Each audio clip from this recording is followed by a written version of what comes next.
ఎవరు అనుకుంటున్నారు? చంద్రబాబు నాయుడు. ఎందుకు చంద్రబాబు నాయుడు అనుకుంటున్నారు మీరు?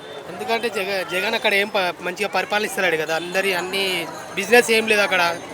పేద ప్రజలకు ఏం పని చేసుకోవడానికి ఏం లేదు అక్కడ. అందుకని సో మీరేమో ఏం పని చేయడం లేదు అంటున్నారు. జగన్ గారు ఏమో ఈసారి 170 సీట్లు కొడతామంటున్నారు. ఒకసారి ఛాన్స్ ఇచ్చినప్పుడు ఏమి ఇచ్చినప్పుడు నెక్స్ట్ టైం ఇంకేం చేసినా ప్రయోజనం ఉండదు కదా. ఫస్ట్ టైమే ఛాన్స్ ఇస్తారు కదా, అప్పుడే యూజ్ చేసుకోవాలి.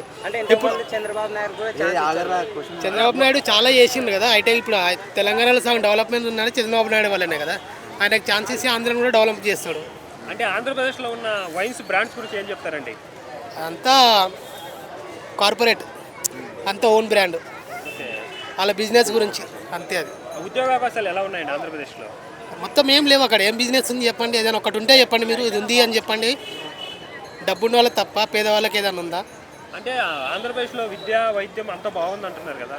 అది ఒకటి ఉంటే సరిపోదు. అదొక్కటే ఉందా? ఫ్రీ అని ఒకటే చెప్తున్నారు, వేరేది ఏం లేదు కదా. పని చేసుకుంటేనే కదా ఇంట్లో వచ్చేది. ఫస్ట్ ఇంట్లో వాళ్ళకి పని ఉంటే వాళ్ళ పిల్లలు వాళ్ళే చదివించుకుంటారు. కానీ చంద్రబాబు నాయుడు వస్తే ఎలాంటి పరిపాలన చూడాలనుకుంటున్నారు?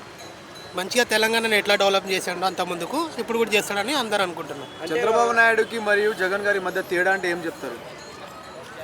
తేడా అంటే ఆయన ఉన్న వాళ్ళకే మంచిగా చేస్తున్నాడు, బిజినెస్ పరంగానే చేస్తున్నాడు, పేదవాళ్ళ గురించి ఆలోచించట్లేదు. చంద్రబాబు నాయుడు ఆలోచిస్తాడని అనుకుంటున్నాను. అంటే చంద్రబాబు తోటి పవన్ కళ్యాణ్ కూడా పొత్తులో కలిసాడు కదా. అది వాళ్ళిద్దరు కలిస్తే గెలుస్తాం అనుకొని కలుస్తున్నారు. లాస్ట్ టైం 2019లో ఓడిపోయారు, అంటే పరస్పరంగా విమర్శించుకున్నారు, బాగానే ఉంది. కానీ ఓడిపోయారు. ఈసారి ఎన్ని సీట్లు గెలిచే ఛాన్స్ ఉంది అనుకుంటున్నారు వాళ్ళిద్దరు? 90% నెక్స్ట్ చంద్రబాబు నాయుడు సీఎం అవుతాడు. జగన్ రాడు ఇంకా. సో జగన్ గారు రేపు 26వ తారీఖు నుంచి మహిళలకు ఉచిత బస్సు ప్రయాణం పెట్టారు. సో ఇంకేమైనా ఓటు తన వైపు తిప్పుకునే ఛాన్స్ ఉంది అనుకుంటున్నారా? తెలంగాణలో ఇప్పుడున్న కాంగ్రెస్ వచ్చిన ఆ పథకం పెట్టి దానివల్ల యూజ్ లేదు. దానివల్ల ఆటో డ్రైవర్స్ వీళ్ళంతా నష్టపోతున్నారు. ఆ ఉద్దేశించి కూడా ఆంధ్రలో స్కీమ్ పెడితే రాదు. సో జగన్ గారు ఏమంటున్నారంటే సింహం సింగిల్గా వస్తుంది అంటున్నారు.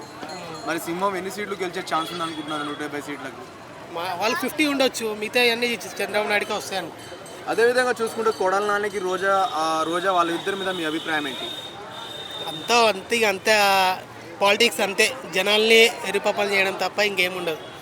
జనాలందరూ ఆలోచించి ఇంతకుముందు పరిపాలన ఎట్లుంది, అంతకుముందుకు ఎట్లుంది అని ఆలోచించి మంచి నాయకుడు ఎన్నుకుంటే భవిష్యత్తులో అందరిది బాగుంటుంది. అంటే చంద్రబాబు సీఎం అవుతే పవన్ కళ్యాణ్ గారికి ఏ పదవి ఇస్తారు? డిప్యూటీ సీఎం ఇవ్వచ్చు. అలాగే మీరు 1 wordలో 2024లో ఆంధ్రప్రదేశ్కి ఎవరు సీఎం అయితే చూడాలనుకుంటున్నారు? చంద్రబాబు నాయుడు. Thank you.